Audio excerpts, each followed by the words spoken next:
Japan की एक छोटी सी गांव जिसे नकातो कहा जाता था, अपने अंधेरे और डरावने किस्सों के लिए मशहूर था। गांव के लोग हमेशा रात के समय घरों में बंद रहते थे, क्योंकि उन्हें विश्वास था कि रात का अंधेरा उनकी आत्माओं को खींच लाता है। गांव के बीचों बीच एक पुराना खंडहरनुमा घर था, जिसे युराई का घर कहा जाता था। कहा जाता था कि इस घर में एक पागल औरत रहती थी, जिसने अपने पति और बच्चों को मारकर आत्महत्या कर ली थी।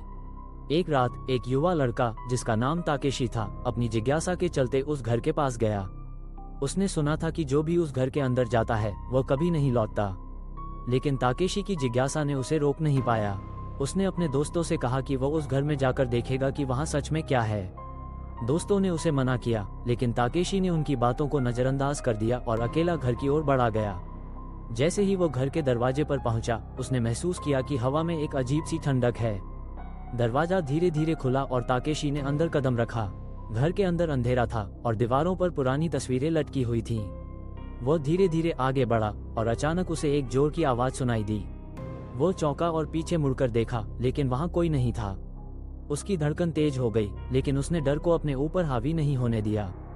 जैसे ही वो घर के अंदर और गहराई में गया, उसे एक कमरे से हल्की हल्की रोशनी आती दिखाई दी।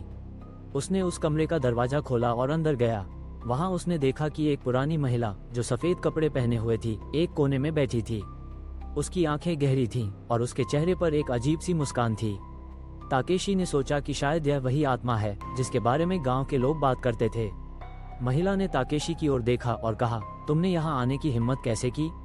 ताकेशी ने डरते डरते कहा, मैं बस देखना चाहता था कि यहाँ क्या है।